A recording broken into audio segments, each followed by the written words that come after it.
The wind that passed through the mountains always carried stories with it. In a small valley surrounded by old trees and quiet rivers, there lived people who still believed that everything in life had a spirit: the rain, the stones, even the silence between words. In this valley, the elders were not just old people. They were the keepers of memories. They had seen the world change, and they carried those changes in their eyes. Every wrinkle on their faces was a story. Every pause in their speech was a warning. Each evening, when the sun began to hide behind the hills, they would gather near the fire that burned in the center of the village. Children used to sit around them, waiting to hear stories about the times when people respected the earth more than they feared it. They told how rivers once sang, how crops grew tall and strong, and how even the animals seemed to understand the rhythm of human hearts. But as the years passed, fewer people came to listen. The young ones were busy dreaming about bigger cities, taller buildings, and brighter screens. They thought the elders were trapped in the past. The world has changed, they said. We must move forward. And the elders, though they said nothing, knew that progress without wisdom was like a bird trying to fly without wings. They kept sharing their stories anyway, hoping that someone, even one soul, might listen and understand before it was too late. There was one night when the oldest of them all spoke words that stayed in the wind. His voice was weak, but his eyes still carried the fire of truth. "The day we stop listening to the heart of the earth," he said, "is the day the earth will stop listening to us." Many people nodded politely, but inside, they had already forgotten his words before the fire turned to ash. The valley began to change. Small shops replaced trees, and the sound of machines started to drown the songs of birds. The river that once reflected the moon now carried waste and lost its shine. The people told themselves it was normal, that it was the price of progress. They didn't notice how the nights grew quieter, how the stars looked duller. They didn't notice that nature had begun to watch them in silence. Among the people was a young teacher who often listened to the elders. He admired them, though he didn't always understand their meaning. When he looked at the children in his class, full of dreams about success and city life, he wondered if any of them knew how much they were losing. Sometimes he would tell them stories from the elders, about respect, about kindness, about balance. But the children only smiled and changed the topic to something modern and exciting. He couldn't blame them. The whole world seemed to be moving too fast to care about old values. Technology had become the new god. People bowed to screens more often than they looked at the sky. Life became a race that no one could win. Yet the elders stayed patient, watching quietly, speaking when they felt the time was right. They weren't angry, only sad, like parents who know their children are walking toward a cliff but can't stop them. Then came the time when the valley faced its first drought in many generations. The river that once flowed endlessly now barely touched the rocks. Crops failed and people blamed everything: the government, bad luck, poor rain, but not themselves. The elders reminded them of their old promise to protect the land, but their voices were lost in the noise of complaints. One evening, when the sky was heavy with dust instead of clouds, the elders gathered again near the fire. Only a few came to sit with them, mostly children who didn't fully understand what was happening. The oldest elder began to speak, his voice shaking with age but strong in truth. "You all think this is just a season," he said softly. "But it's not. The earth is warning us. It speaks not with words but with silence. And if we still don't listen, it will scream." That night, a strange wind blew through the valley, trees bent as if bowing to something unseen. The air felt restless, carrying the smell of something burning, though nothing had caught fire. People woke up in the middle of the night without knowing why. Even the animals behaved strangely. Dogs barked at the empty sky, and birds flew in circles. The next morning, everything looked calm again, but the feeling of unease stayed. The elders said the land was restless. The young ones laughed, saying it was only weather. In the weeks that followed, small things began to go wrong. Wells dried faster, leaves turned brown even in the rainy season, and bees started disappearing. But no one wanted to believe that these were signs. People said it happens every few years. Don't worry. The teacher felt torn between the two worlds, the logic he had learned and the wisdom he had grown up hearing. He remembered the elders' words about the earth's silence and wondered if the drought was part of that silence turning into a whisper. One evening, he went to visit the oldest elder. The man was sitting outside his small hut looking at the fading sky. The teacher asked quietly, Why do you think this is happening?" The elder didn't answer immediately. He took a deep breath and pointed toward the horizon. When you take too much from the land, it takes something back. Not out of anger, but out of balance. It has given for too long without rest. Now it asks us to remember. Those words stayed with him, but when he shared them with others, they shook their heads. "We can't live on old beliefs," they said. "We have to keep moving forward." So he stopped trying to convince them. Yet deep inside, he knew something was changing, not just in nature, but in people. Soon after, a violent storm hit the valley. Trees were torn down, roofs flew away, and the small temple at the top of the hill caught fire from a lightning strike. The flames burned all night, turning the sky red. People stood helpless, watching what had once been their sacred place vanish into ashes. The next morning, they went up the hill and found only stones and smoke. The elders were silent, their eyes filled with pain that words couldn't express. The teacher looked around and saw fear in everyone's faces. For the first time, people seemed to feel that something beyond their control was happening. But instead of reflection, they turned it into blame. "We need better buildings," some said. "We need new technology," others added. No one said, "We need to listen." The elder who had spoken the warning stood near the burned temple and whispered, "This was the last sign before the darkness." Only a few heard him. The rest were already walking down the hill, talking about rebuilding. That moment, something inside the teacher broke, not out of anger, but sorrow. He realized that the problem was not ignorance. It was pride. People knew deep inside that they were harming their own home, but they didn't want to admit it. As months passed, the valley slowly recovered on the surface. The fields were replanted, the houses repaired, but the connection between people and the land had weakened even more. The elders stopped gathering around the fire as often. Some of them had grown too old, and others had lost the will to speak. The few who still talked sounded tired, like echoes fading in the wind. The young ones didn't even notice when the elders stopped calling them. They were too busy chasing the world beyond the valley. But every now and then, when the nights grew too quiet and the stars looked cold, someone would remember the old stories. They would whisper them to a child, half in memory, half in fear. The teacher, now older himself, continued to live among them. He watched generations come and go, each one moving further away from the truth. Sometimes he would walk by the river and listen, hoping to hear it sing again, but it remained silent.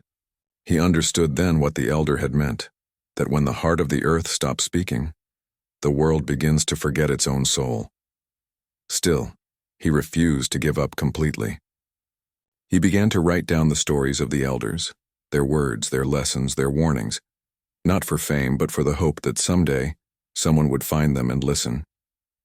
He knew it might not happen soon, but he believed that truth never really disappears.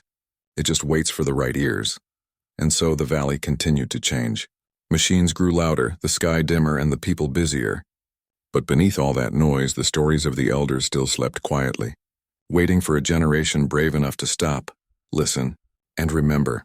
The signs were already there, in the water, in the wind, in the quiet ache of the earth.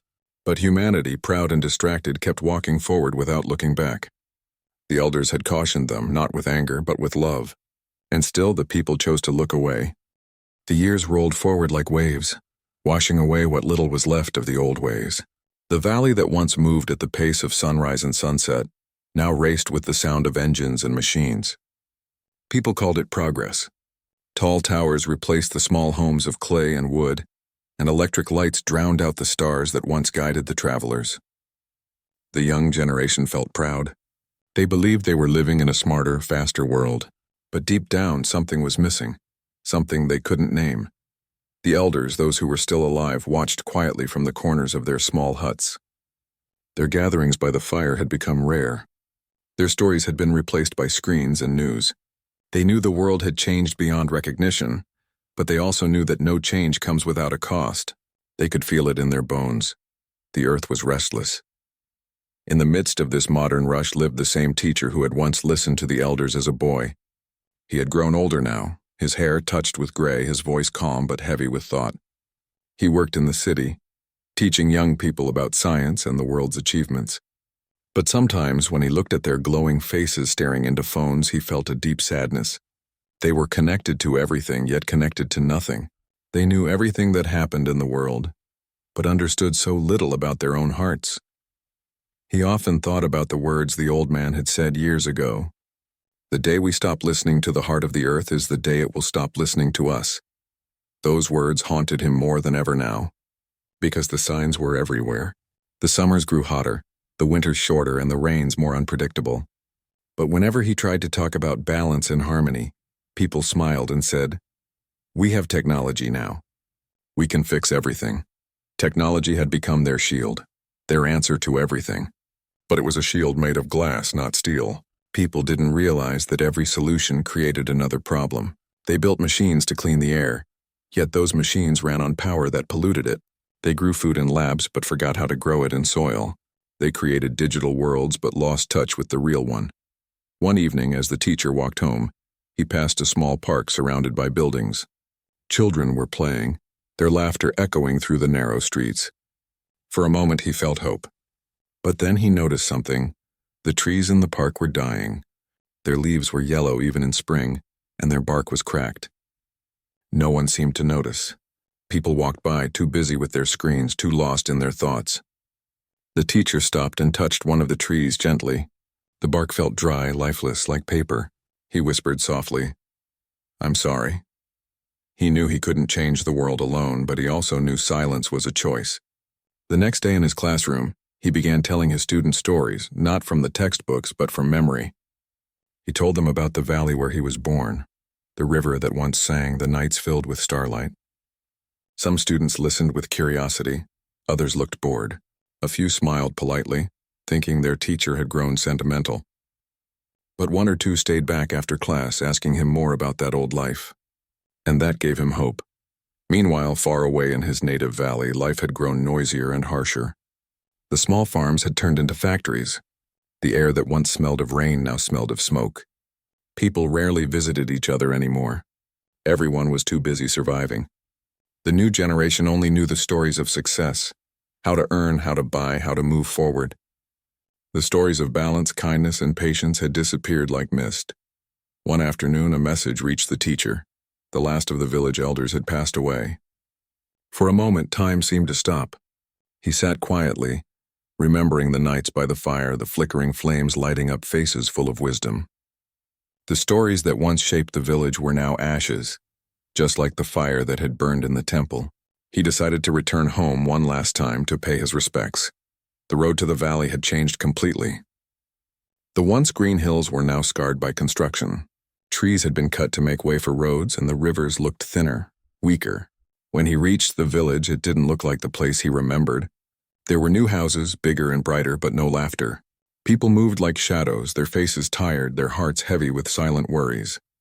At the edge of the village, he saw the place where the elders used to sit. It was empty now, overgrown with weeds. The old fire pit was filled with dust. But when he looked closely, he noticed a stone placed at the center. On it, carved faintly, were words he would never forget. "We warned you not to look away." He touched the stone gently and felt a rush of memories. The crackling fire, the wise eyes, the soft voices that once filled this place. The words on the stone felt alive, as if the elders were still watching. He sat there for hours, listening to the wind move through the grass.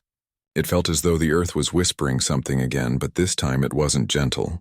It sounded tired. That evening, the villagers gathered to remember the elder who had passed away. They spoke kind words but quickly turned to other topics: money, crops, electricity. The teacher stood quietly, realizing that even death could no longer pause the noise of modern life. After the gathering ended, he walked to the riverbank. The water looked muddy, slow, and lifeless. He remembered the days when he used to play there as a boy, when the river sang and sparkled under the sun. Now it seemed to mourn. He filled a small cup with the river water and poured it back slowly like a farewell. "You gave us everything," he whispered, "and we gave you nothing back." The next morning, as he prepared to leave, a young boy from the village came running to him. The boy said, "My grandfather used to say you listened to the elders. Tell me, what did they warn us about?" The teacher looked at the boy, surprised and moved. He smiled softly and said, "They warned us about ourselves." The boy looked confused. So the teacher continued. "They said one day people would stop caring about each other, stop caring about the land, and believe they could live without love or respect. That day, everything would begin to fall apart. Not suddenly, but slowly, piece by piece, until one morning we'd wake up and realize we've lost what truly mattered. The boy listened quietly, his eyes wide. "Can we fix it?" he asked. The teacher thought for a long moment. "Maybe," he said finally, "if we start by listening again." He left the valley that day, but something had changed in him. He no longer wanted to be silent. He began writing about the lessons of the elders, turning their warnings into simple stories that anyone could understand. He didn't use complicated words or lectures. Instead, he wrote about feelings: the joy of rain, the silence of trees, the kindness of strangers. His stories began to spread slowly among students, families, and even online readers who felt something missing in their fast lives. Many ignored his words, just like before. But a few people listened. They began planting trees, teaching their children about gratitude and living with a little more care. It wasn't a revolution, but it was a start. A small light in a long tunnel. As months passed, strange things began to happen across the land. Rivers that had dried up suddenly flooded. Storms arrived out of season, and wildfires destroyed forests that had stood for centuries. People panicked, blaming governments and fate. But the teacher saw it differently. He knew it was not fate. It was consequence. He often thought of the stone in the valley. "We warned you not to look away." The words echoed in his heart every time he saw a new tragedy on the news. The signs were everywhere now, impossible to ignore. Yet people still tried to distract themselves with comfort and noise. He realized then that humanity's biggest problem wasn't ignorance, it was denial. The truth had always been visible, written in the winds, the rivers, the very soil beneath their feet. But people had chosen to look away because truth demanded change, and change demanded effort. And so he continued his quiet mission, writing, teaching, reminding anyone who would listen. Sometimes he wondered if the earth still had patience left for its children. But deep inside he believed that even after all the damage there was still hope, because as long as one person listened, the story wasn't over. He didn't know if the world could be fixed. But he knew that stories could awaken hearts, and hearts could start revolutions. The elders had planted their seeds long ago. Maybe it was finally time for those seeds to grow. As he looked out from his small city apartment that night, he saw the lights flickering across the horizon. The air was hazy, the sky dim, but a small breeze touched his face, soft and familiar like a memory. It carried the scent of rain, faint but real. He smiled quietly and whispered into the wind, "Maybe you're still listening after all." The world outside was changing fast, maybe too fast. But the teacher knew one thing for certain: wisdom never truly dies. It just waits for humanity to be ready again. The elders had tried to protect them with stories, and though most had looked away, somewhere, somehow, their words were beginning to return, like forgotten echoes coming home. The change began slowly, so slowly that most people didn't even notice it at first. The teacher, who had now grown older and quieter, felt it before he saw it.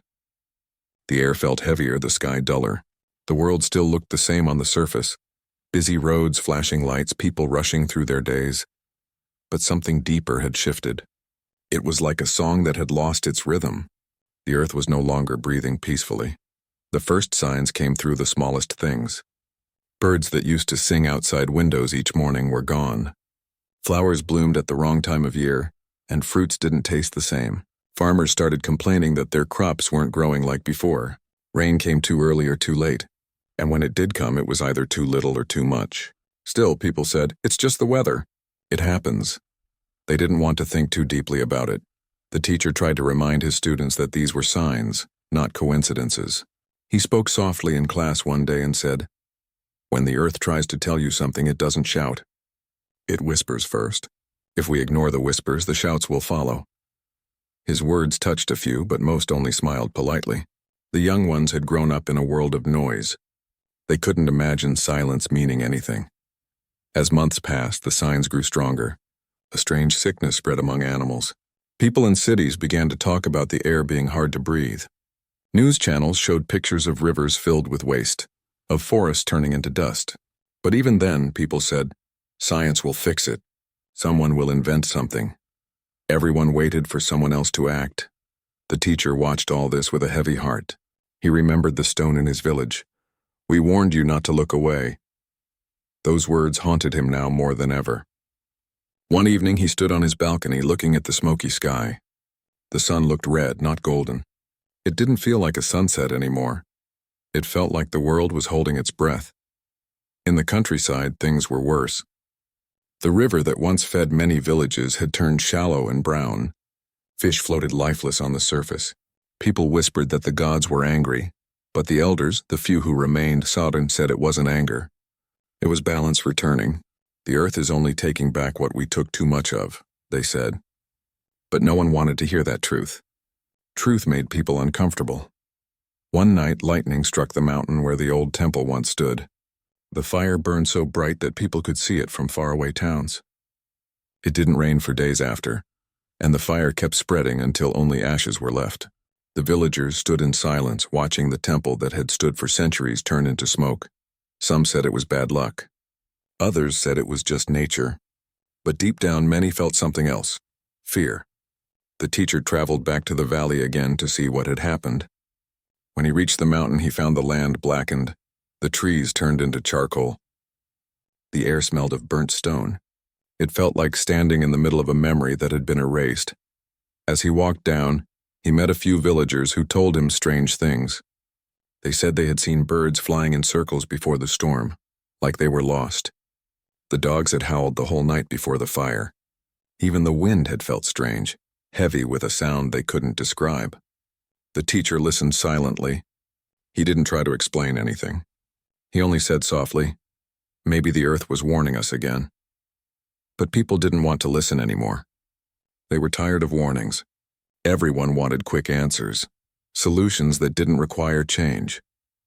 They built new houses where the forest once stood, stronger walls, higher roofs. They believed they could protect themselves from anything. But how do you protect yourself from your own mistakes? Back in the city, the teacher noticed how fast people had learned to ignore fear. News about floods, fires, and droughts flashed across screens every day, but people just scrolled past. It had become normal.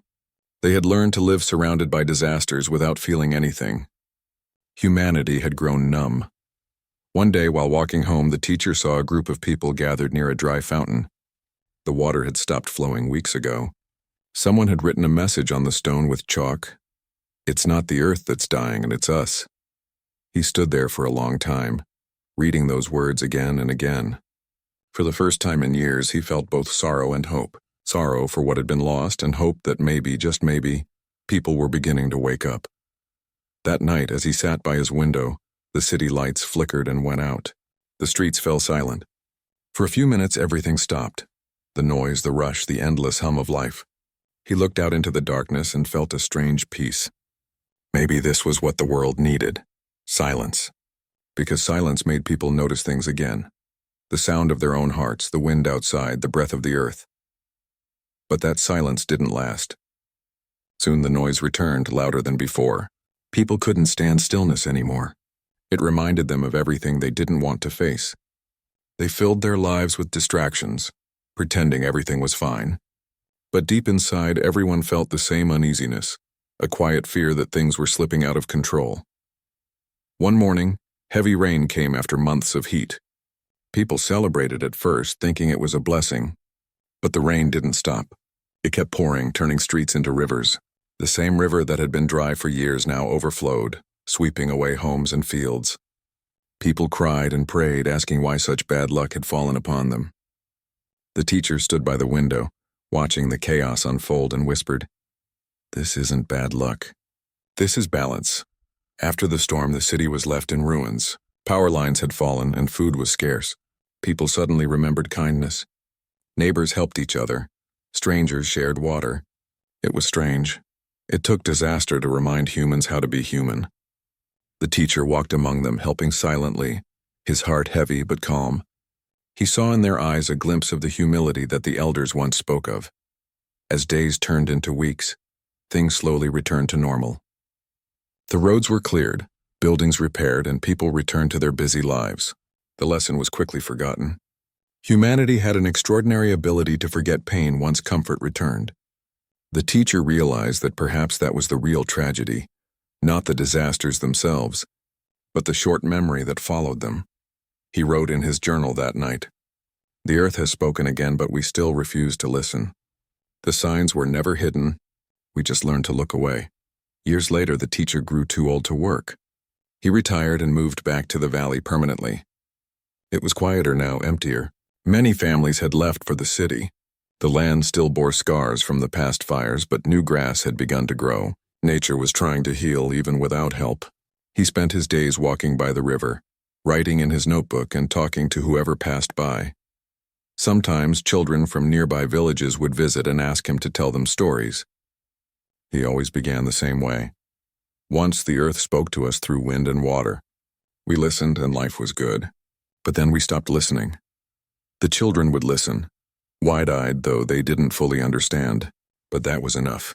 He believed that seeds of wisdom take time to grow. As the years went on, the world continued to change. More floods, more fires, more confusion. But every now and then, a new generation of young people began to question things. They started asking why their rivers were drying, why the seasons were strange, why the world felt sick. And somewhere quietly, they found the old teacher's stories, the ones he had written long ago. His words began to travel from one person to another, from one heart to the next. Slowly, the message of the elders returned, like a lost echo finding its way home. People started to understand that progress without care is not progress at all. The signs had been clear all along. It wasn't that humanity hadn't seen them. It was that they had chosen to look away. Now, as the teacher sat by the river one last evening, he looked at the horizon painted in shades of gold and gray. The world was still wounded, but he could feel a new spirit rising, a quiet awakening. Somewhere in the wind he thought he heard the voice of the elders again, gentle and proud, saying, "You finally began to listen." He smiled faintly and closed his notebook. The breeze touched his face, carrying the scent of wet soil and distant rain. Maybe the world still had a chance. Maybe all it needed was for people to remember that the earth doesn't belong to us. We belong to it. And if we listen, truly listen, it might just forgive us again. The teacher whispered softly into the air. The signs were always there. We just didn't want to see. The river flowed quietly beside him as if answering back. For the first time in many years, he felt peace. Not because everything was fixed, but because someone somewhere was finally paying attention. The world was changing faster than anyone could keep up with. Cities glowed brighter at night, but the light didn't feel warm anymore. It was harsh, sharp, and cold, like the light of a fire that burns but doesn't give comfort. People lived surrounded by screens and noise. They could talk to anyone in seconds, yet they barely spoke to those sitting right beside them. Everyone seemed connected, but no one really understood each other. The teacher had seen enough years to know what was happening. Humanity was no longer listening. They had grown used to ignoring pain, the planet's pain and even their own. The news spoke of record heat, dying forests, melting ice, and vanishing animals. But these stories were treated like background noise. After a few minutes, people scrolled to something entertaining. Sadness was uncomfortable, and comfort had become a drug. The teacher often thought about the elders' fire gatherings, the nights filled with quiet talk and stars. Back then, silence had meaning. Now silence made people restless. The world couldn't sit still anymore. Everyone wanted more. More money, more fame, more distraction. As if running faster could somehow hide the emptiness growing inside. One evening, he walked through the city streets. The sky above was a dull orange, covered in smoke. Cars honked endlessly. Advertisements flashed promises of happiness everywhere. Bigger houses, faster phones, newer clothes. He saw people moving like waves, each one chasing something invisible. It looked like progress, but it felt like loss. The world had become a mirror reflecting only desire. In the middle of that chaos, a small scene caught his eye. A child was sitting on the pavement beside a stray dog sharing his biscuit. Both looked hungry, but they looked peaceful together. The child smiled, and for a moment the teacher felt hope. Maybe kindness hadn't died completely. It was just hiding, waiting to be noticed again. Later that night, he sat by his window looking at the glowing city. He thought about how people used to pray for rain. Now they prayed for clear skies. How they once thanked the trees. Now they cut them without thought. How they once built temples for the sun. Now they built towers that blocked its light. Somewhere along the way, Humans had stopped being part of nature and started behaving like they were above it. He remembered something the elders used to say: "When humans forget gratitude, the earth forgets mercy." Those words had once sounded poetic, but now they felt like truth written in pain. In the years that followed, the teacher's health began to weaken. He no longer traveled much. He spent his days writing and observing quietly. He watched people talk about saving the planet while throwing plastic bottles into rivers. He saw leaders make speeches about unity while the world grew more divided. Everyone wanted change, but no one wanted to change themselves. One morning, the news spoke about strange events happening across the globe: storms stronger than ever, oceans turning unpredictable, animals migrating in directions never seen before. Scientists debated causes and solutions, but the teacher saw something deeper. "These are not random," he whispered to himself. "These are reminders." He decided to visit his home valley one last time. It had been many years since he'd seen it. The journey was longer now. The roads were wider, but the air felt thinner. When he finally arrived, his heart ached. The once green valley looked dry and dusty. The trees he remembered as tall guardians were gone. The river had shrunk to a narrow stream. The mountains still stood, but they looked tired. Even the wind felt different, heavier, slower. He walked to the place where the elders used to gather. The fire pit was covered with grass now, but the stone with the carved words still stood. "We warned you not to look away." He knelt before it and touched the surface.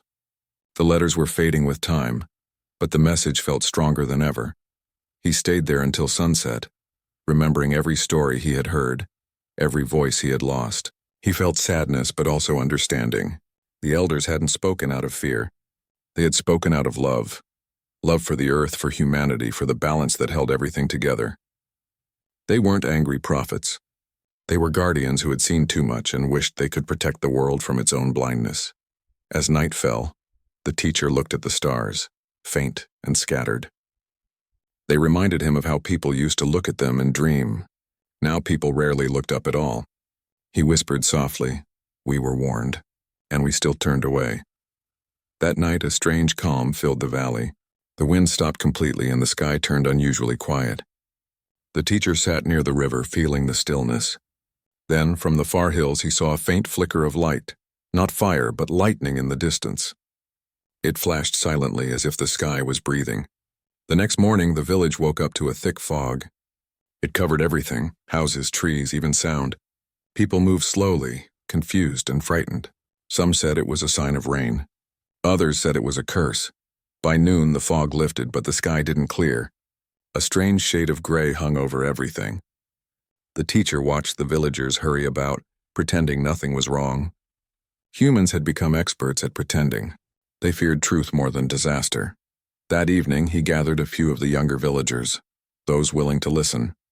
They sat around a small fire, just like old times. He told them what the elders once said, that every generation is given a choice to heal or to harm. "We chose to ignore," he said softly. "We thought we were wiser than those before us. But wisdom is not in knowledge, it's in respect." The young ones listened quietly. One of them asked, "Do you think it's too late?" The teacher looked at the dying fire and replied, "It's never too late to listen, but it becomes harder when we wait too long." That night, rain began to fall, when slow and steady. People ran out of their homes, laughing and dancing. After months of dryness, the earth smelled alive again. The teacher stood under the rain, eyes closed, letting it touch his face. He smiled faintly, but deep inside he knew the balance was not restored yet. This was only a pause, a breath before the storm, and he was right. In the following months, the weather grew unpredictable again. Floods destroyed farmlands in one region, while others suffered heat that burned crops to dust. People began to argue, blaming each other, their governments, even fate. The teacher watched all this unfold with a heavy heart. Humanity wasn't just fighting nature, they were fighting themselves. He began writing letters, not to anyone in particular, but to the future. He wrote about what he had seen, what the elders had taught, and what humanity had forgotten. "We stopped caring for each other," one letter said. That's where it all began. He sealed each letter in small glass bottles and released them into the river, hoping that someday someone would find them. As time went by, people grew used to the chaos. They called it the new normal. but inside everyone felt uneasy, as if something larger was watching and waiting. The teacher could feel it too, a silent energy in the air like the pause before thunder. He knew humanity was at a turning point. Either they would finally wake up, or they would lose everything. One evening, as the sun disappeared behind the mountains, he saw a group of children playing near the dry riverbed. They were laughing, throwing stones, running barefoot. He smiled at their innocence. One child stopped and looked up at him, asking, "Do you think the river will ever sing again?" The teacher thought for a long time, then said softly, "Only if we learn to listen again."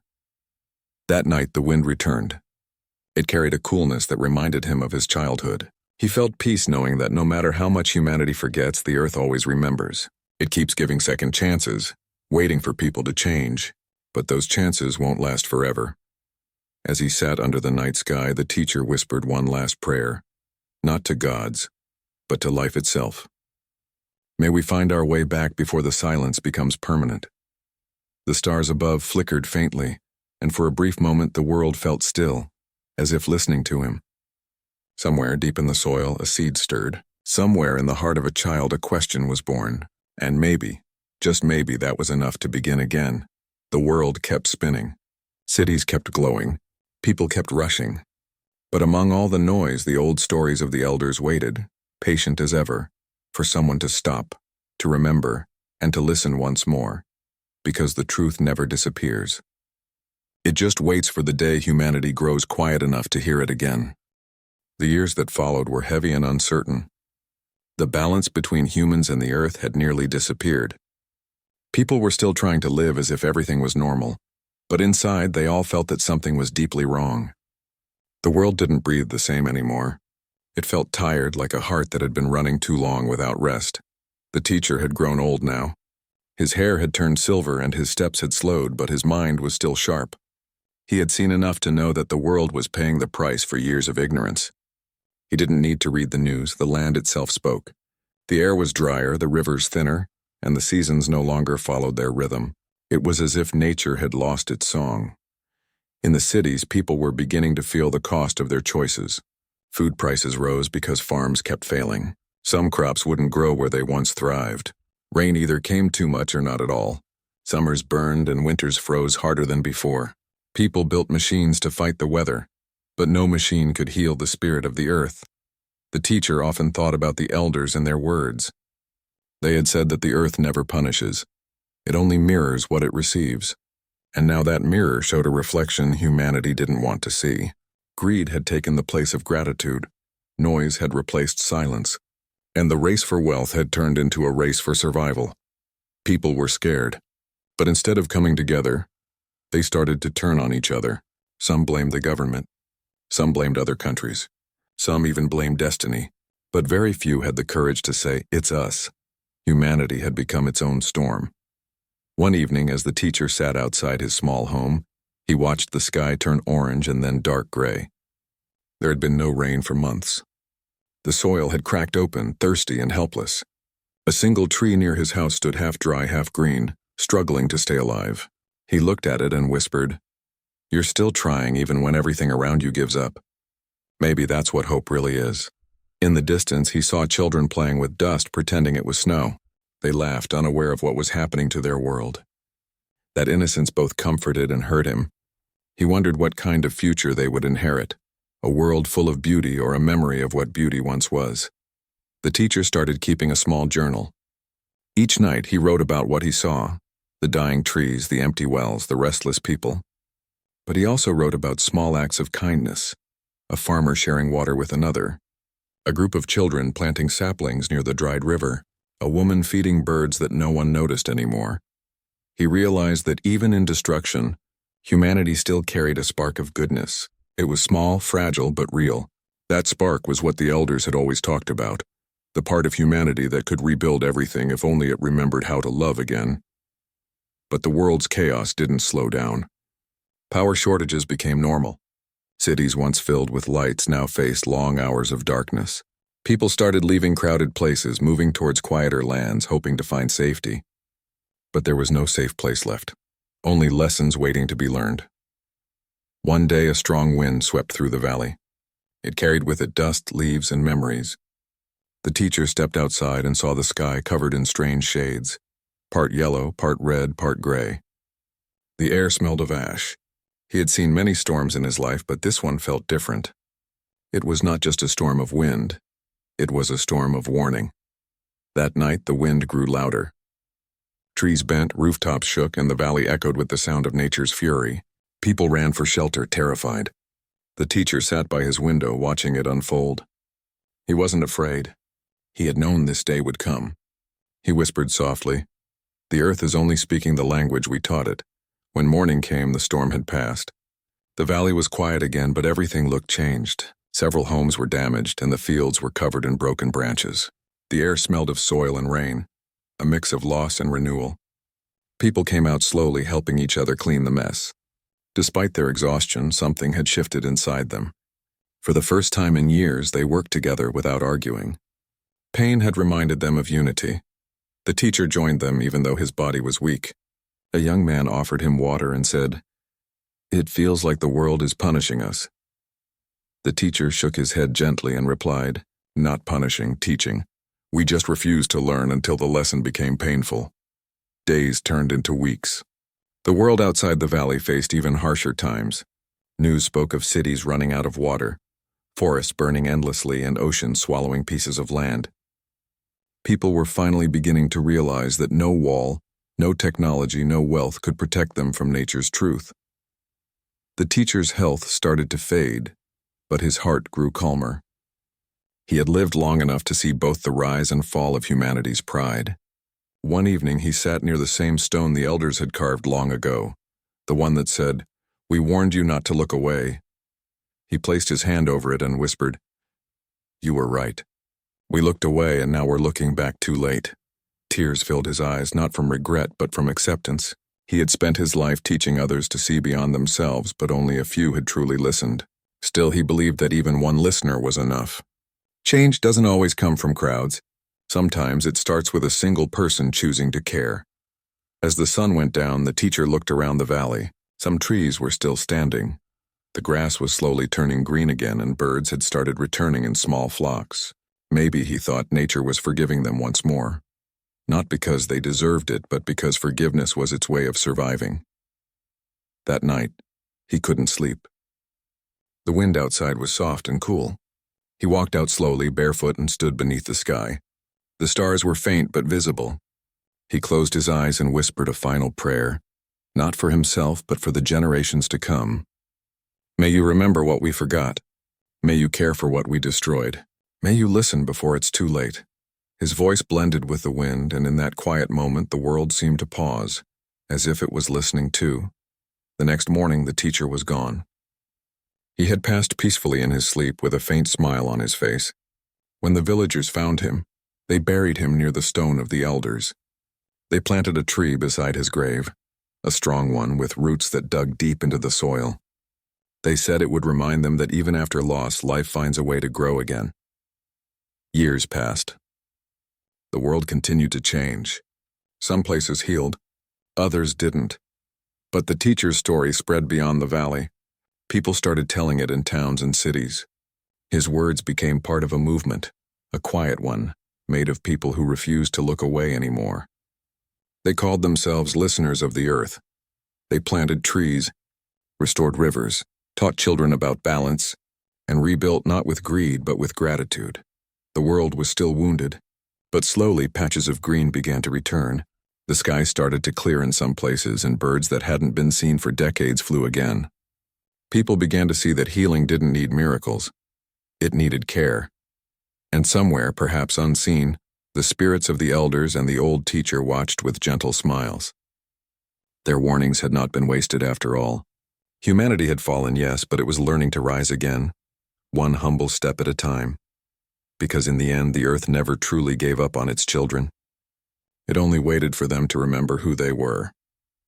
Years passed, and the world began to quiet down in a way no one had ever known before. The noise of machines had softened. The air carried less smoke, and rivers that once ran dry began to find their voices again.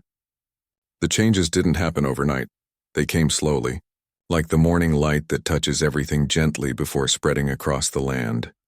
After years of destruction and regret, a new generation had grown up among the ruins and reminders of what humanity had lost. These children had heard the stories about the great floods, the burning forests, and the silence that had once fallen over the earth.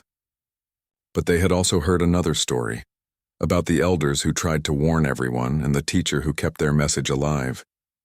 His story had become something sacred, passed from one voice to another. It was no longer just a tale, it was a reminder of how close humanity had come to losing itself.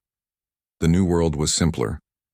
Cities were smaller, cleaner, and quieter. People had learned to live with less, and somehow they found more peace in doing so. The air felt lighter. The sun shone through clear skies again, and birds had returned to sing in the mornings. The world wasn't perfect, it still carried scars, but there was hope in every corner, like green leaves sprouting through cracks in broken walls. In one small valley, not far from where the teacher had once lived, stood a new school. It wasn't made of steel or glass, but of stone, wood, and clay. Children studied under trees and grew vegetables beside their classrooms.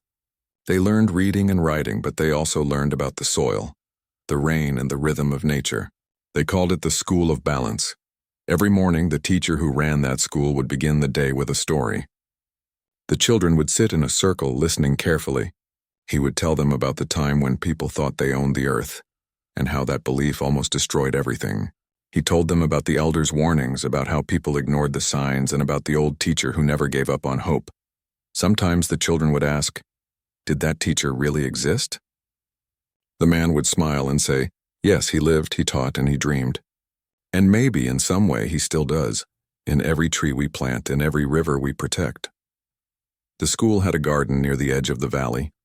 In the middle of it stood a tall tree, the one that had been planted beside the old teacher's resting place.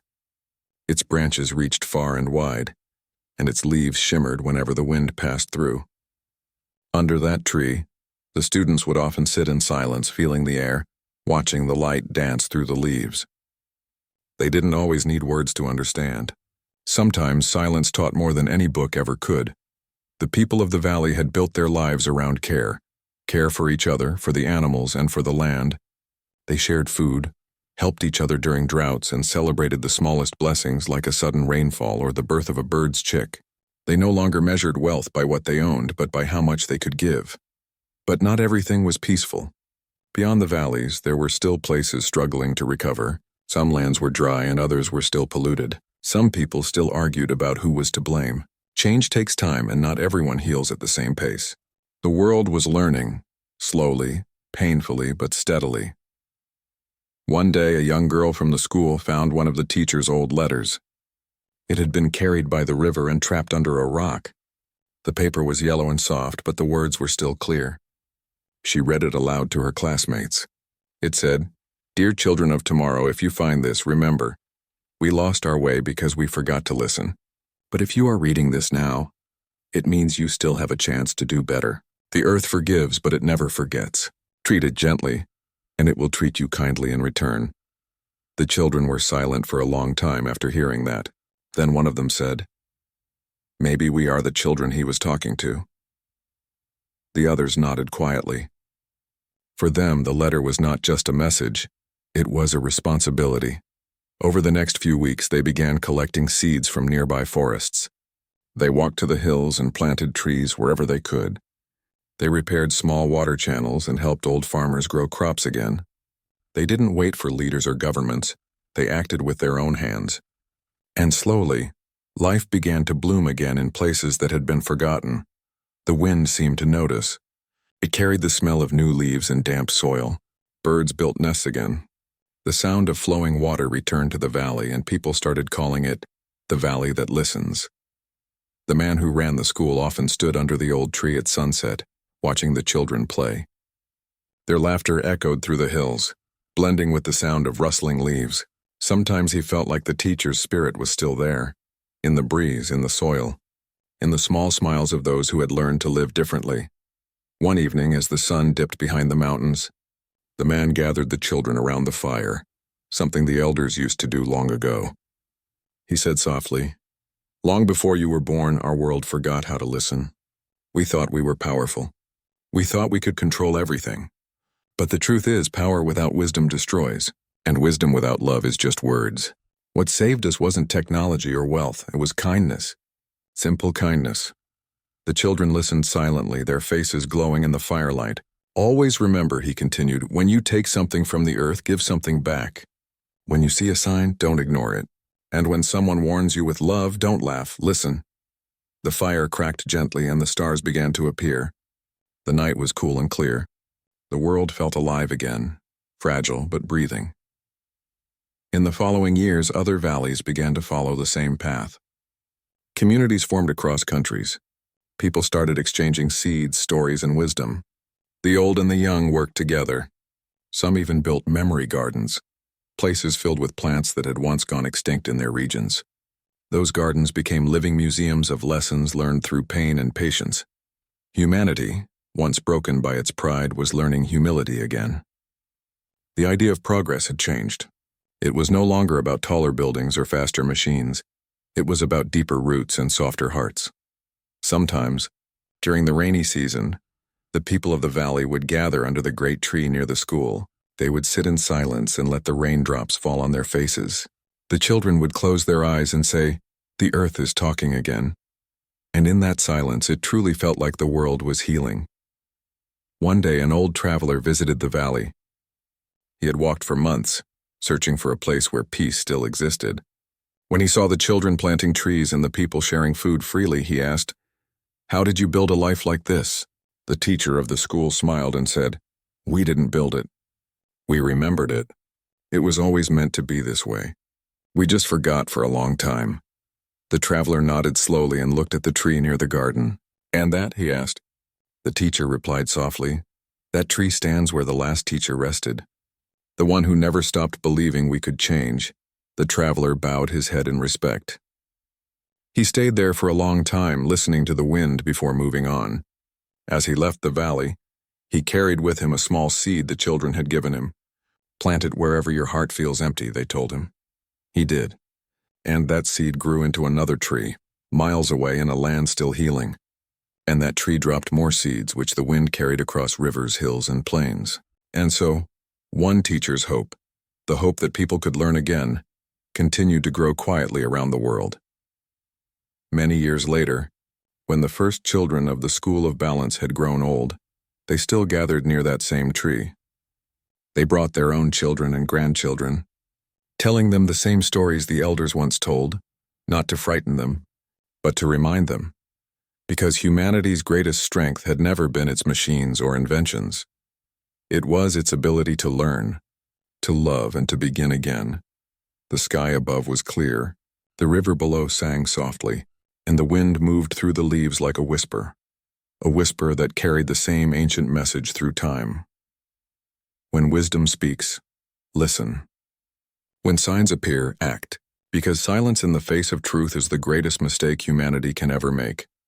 And under that sky, in that peaceful valley, the world finally seemed to understand what the elders had tried to teach all along, that the earth doesn't belong to us. We belong to it, and as long as we remember that, there is always hope.